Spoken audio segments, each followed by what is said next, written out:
Hello students, welcome in my YouTube channel EduChange. Today we will learn a new chapter from standard 6th 2.7 Advise customers. Advise customers means that customer who is wise. Okay, असा आपण त्याचा अर्थ घेऊया की advise customer म्हणजे काय तर ग्राहक. कस्टमर म्हणजे ग्राहक. आणि आता आपल्याला कसं ग्राहक बनायचं आहे? वाईज म्हणजे जाहिरातीनुसार आपण हुशारपणा आपल्यातला दाखवला पाहिजे. असा हा लेसन अतिशय आपल्याला मार्गदर्शक ठरणारा हा पाठ आपण इथे पाहणार आहोत. Okay, first of all I will read out these passages from the chapter. Okay, you must have seen ads, that is advertisements on TV and in many other places. Advertisements are given by owners of different companies to tell people about their products. Their aim is to make people buy those products. आतापर्यंतच्या परिच्छेदाचा आपण Marathi translation पाहूया. You must have seen ads. तुम्ही आतापर्यंत खूप जाहिराती पाहिलेल्या असतीलच. The ads म्हणजेच द ॲडव्हर्टाइजमेंट. हां, ADS असाही शब्द त्याला वापरला जातो. ठीक आहे, ॲड्स म्हणजे ॲडव्हर्टाइजमेंट्स. ॲडव्हर्टाइजमेंट्स म्हणजे जाहिराती. ठीक आहे, अनेक वचन आहे. ऑन TV तुम्ही TV वर पाहिले असतील किंवा इतरही ठिकाणी, जसं की रस्त्याच्या बाजूला काही बोर्ड लावलेले असतात त्या ठिकाणी, किंवा न्यूजपेपरमध्ये किंवा मासिकांमध्ये वेगवेगळ्या ॲडव्हर्टाइजमेंट्स आलेल्या असतात. Advertisements are given by owners. मग आता या जाहिराती कोण देतं? तर advertisements are given by owner of different companies. वेगवेगळ्या कंपन्यांचे जे मालक असतात ते काय करतात? ते या जाहिराती दाखवत असतात. आणि हे कशासाठी दाखवल्या जातात जाहिराती? To tell people about their products. की या कंपन्यांचं जे काही प्रॉडक्ट आहे, कंपन्यांमधून जो काही माल तयार होतो, हा माल दाखवण्यासाठी ही जाहिरात बनवलेली असते. ठीक आहे, their aim is to make people buy those products. आणि या जाहिरातींचं एम काय असतं? की माणसांनी तो माल विकत घेतला पाहिजे. अशा पद्धतीचं त्यांचं ध्येय असतं. Advertisements are design in such a way that people are impressed when they see them. जेव्हा लोक ते जाहिरात पाहतात, ॲडव्हर्टाइजमेंटचं एम काय असते? की हा माल विकत घेतला पाहिजे. आणि म्हणून मग ॲडव्हर्टाइजमेंट अशा बनवलेल्या असतात, डिझाईन केलेल्या असतात इतक्या छान की लोक त्यामुळे प्रभावित होतात त्या जाहिराती पाहून. They feel like buying the products. त्यांना तो माल खरेदी करण्याची इच्छा मनामध्ये उत्पन्न होते पहा या जाहिराती पाहून.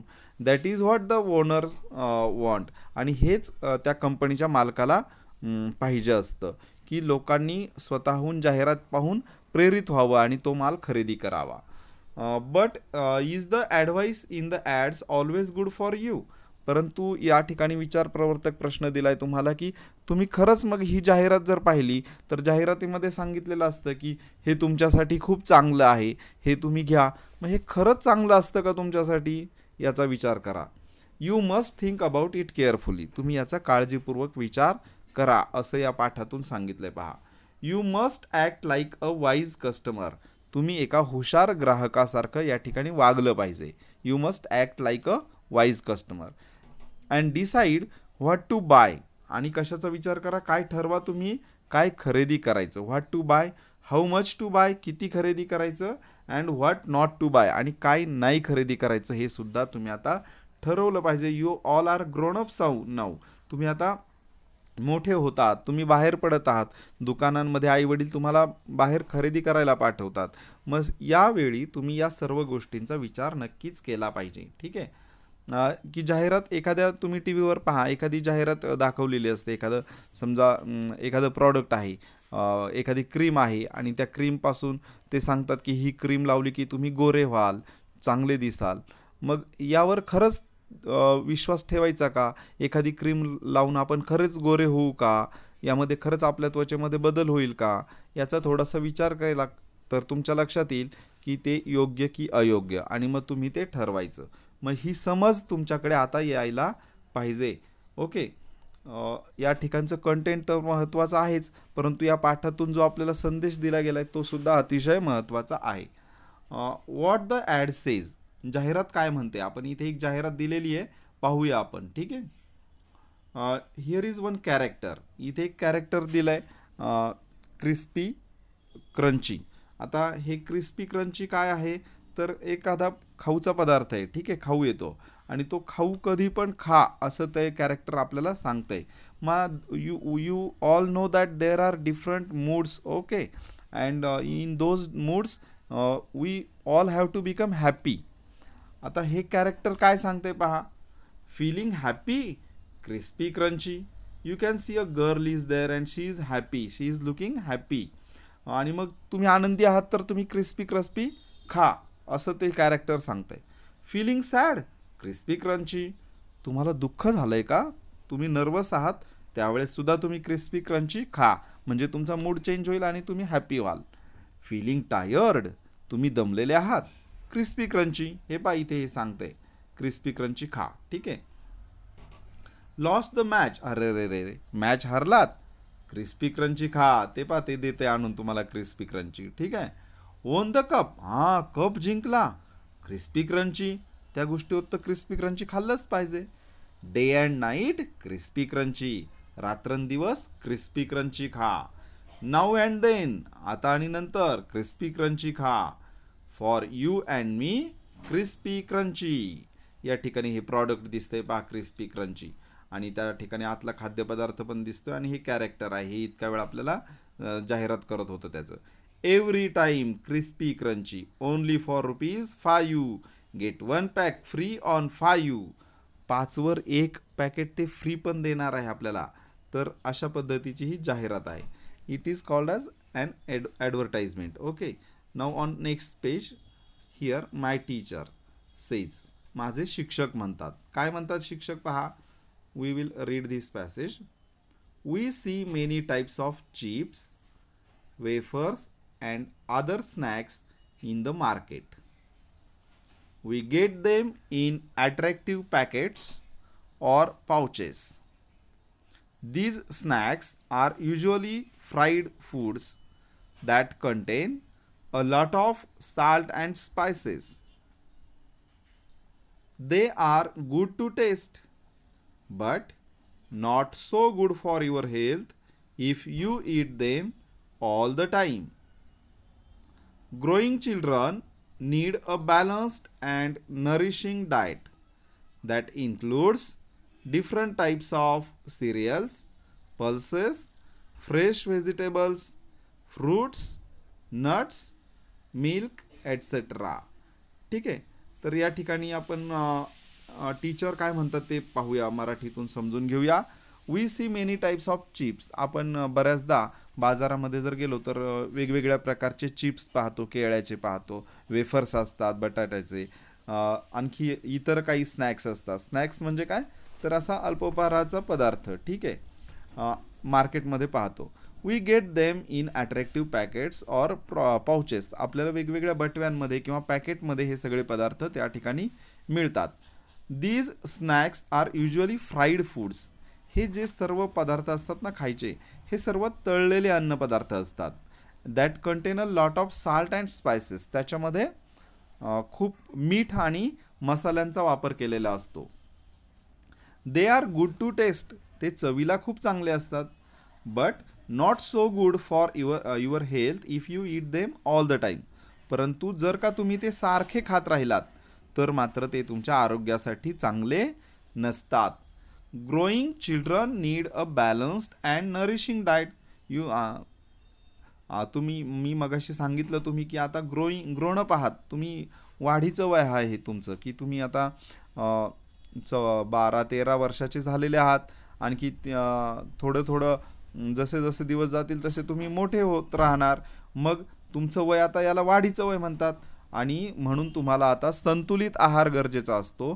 पोषक अन्नपदार्थ तुमच्या शरीरात जाणं आवश्यक असतं. म्हणून या ठिकाणी आपला या वयातील मुलांनी संतुलित आहार आणि बॅलन्स्ड नरिशिंग डाएट घेणं अतिशय गरजेचं असतं. दॅट इन्क्लूड्स, त्याच्यामध्ये कशाचा समावेश होतो पहा.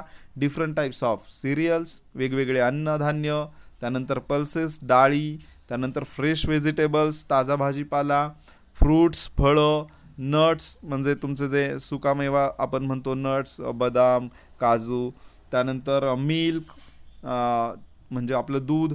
तर हे सगळे जे पदार्थ असतात याचा बॅलन्स्ड आणि नरिशिंग डाएटमध्ये समावेश होतो. या ठिकाणी B2चं चित्र दिसतंय पहा. B2 काय म्हणतो? दाल राईस. हां, dal rice, peanuts, bananas, beans, yogurt are my favourites. तर हे त्याचे आवडते अन्नपदार्थ आहेत. काय? डाळ राईस, वरण भात, पीनट्स म्हणजे शेंगादाणे, त्यानंतर बनानाज म्हणजे आपले केळी, त्यानंतर बीन्स म्हणजे सोयाबीन, त्यानंतर घेवड्याच्या शेंगा, बीन्स, योगर्ट, दही, हे सगळे माझे आवडते पदार्थ आहेत. कारण यातून प्रथिनं मिळत असतात ना, proteins. And you all know that proteins are very essential for your growth. Okay, तुमच्या वाढीसाठी प्रथिनांची आवश्यकता असते. We will see some pointers here. Okay, point number 1, enact the advertisement. आता ही जी ॲडव्हर्टाइजमेंट आपण आता पाहिली मागच्या पानावर, ती तुम्हाला इनॅक्ट करायची, तुम्हाला सादर करायची आहे. 7 चिल्ड्रन, इथे पहा 7 मुलांचा समावेश असेल. 7 children wait in different places. 7 मुलं वेगवेगळ्या ठिकाणी वाट पाहत आहेत. Striking a suitable pose as shown in the ad. जसं की ॲडमध्ये हॅप्पी मूडमध्ये, सॅड मूडमध्ये किंवा एखादा कप जिंकलाय अशा आविर्भावामध्ये बसलेला मुलगा. तर असे 7 मुलं दाखवायचे as shown in the add. The character crispy crunchy comes in dancing. ते कॅरेक्टर डान्स करत येईल तिथे. त्यानंतर he goes near every child. प्रत्येक मुलाजवळ ते कॅरेक्टर जाईल. Singing the words shown in the add. म्हणजे कोणते ते ॲडमध्ये जे शब्द दिलेत तो म्हणेल तिथे जाऊन. He offers a crispy crunchy piece to every child. प्रत्येकाला तो काय देईल? प्रत्येक 7 मुलांना प्रत्येकाला ते क्रिस्पी क्रंची प्रॉडक्ट आहे तो ते देईल. The child eats it and begin to smile and clap. मग ते 7 मुलं काय करतील? त्याला ज्याला ते मिळेल ते एक प्रॉडक्ट तो ते खाईल आणि खाल्ल्यानंतर आनंदी होईल आणि टाळ्या वाजवील. At the end the character faces the class. शेवटी काय होईल? मग ती जाहिरात संपत आल्यानंतर शेवटी तो त्या वर्गाकडे तोंड करील आणि मग तो सांगेल shows a big pack of crispy crunchy. आणि सर्वांना ते बिग पॅक दाखवल त्या क्रिस्पी क्रंचीचं. आणि present the last few lines. आणि शेवटच्या ज्या ओळी आहेत की 5 घेतल्यावर एक फ्री, ती लाईन तो म्हणेल. ठीक आहे, इथे अशा पद्धतीने सादरीकरण तुम्ही शाळा सुरू झाल्यानंतर करा. त्यानंतर question number 2, discuss the following questions after you have seen a presentation of the add. जेव्हा तुम्ही हे प्रेझेंटेशन पाहाल त्यानंतर तुम्हाला या प्रश्नांची उत्तरं तुम्हाला चर्चा करायची आहे. What does the ad tell you? Now it is the part of discussion. So oral practice is very essential for solving these questions. Before solving these questions, it is needed that you all have to see that presentation of the ad.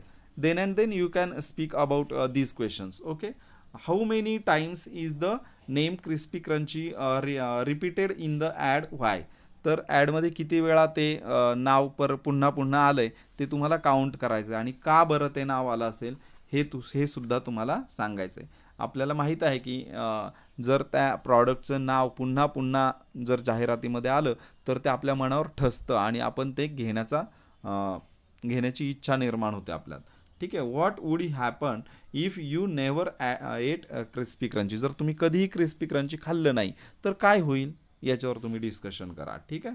What would happen if you ate proper meals like rice and dal or dal रोटी. तर काय होईल? तुम्ही जर proper आपलं नेहमीचे जे अन्नपदार्थ आपण खातो, आपले मम्मी पप्पा जे खातात की राईस आणि दाल किंवा दाल रोटी किंवा भाजी चपाती पोळी, हे जर नेहमी खाल्लं व्यवस्थित तर काय होईल? उलट तुमच्या शरीराचं पोषण चांगलं होईल. What would happen if you never ate fruits and vegetables. जर तुम्ही कधीच भाजीपाला आणि फळं नाही खाल्ली तर काय होईल? याही गोष्टीचा तुम्ही विचार करावा अशी अपेक्षा या ठिकाणी व्यक्त केली आहे. Question number 3, present the information in the box my teacher says. तुम्हाला ते वरती जो बॉक्स दिलेला आहे तो प्रेझेंट करायचा आहे, त्याचं रीडिंग तुम्हाला आलं पाहिजे. म्हणून मी जेव्हा मगाशी वाचलं ना त्यावेळेस तुम्ही ते कॉन्सन्ट्रेशन करून तुम्ही ते ऐकायला हवं. ठीक आहे, म्हणजे तुमचं पण रीडिंग सुधारलं पाहिजे. translate the box my teacher says into your mother tongue. Also I have told that meaning of that passage also, so it will be very easy for all of you to write the translation of that passage in your mother tongue. Okay. Okay, now here we finished our unit. So I think you all understood very well meaning of this chapter. 1 minute. तर की बुवा जाहिराती पाहून आपण प्रभावित न होता आपण स्वतः विचार करून एखाद्या गोष्टीवर, त्या जाहिरातीतल्या गोष्टीवर विचार करून आपण ती गोष्ट खरेदी करायची किंवा नाही, किती घ्यायचं, या गोष्टींचा आपल्याला विचार करता आला पाहिजे आणि आपण एक चांगले ग्राहक आपण तयार झालं पाहिजे असा धडा, असा पाठ आपल्याला या गोष्टीतून शिकायला मिळतो. ठीक आहे. So I am very thankful to all of you for watching my video. In next video we will make another session. So here I am concluding my session for today. Okay, thank you all of you. Bye everyone.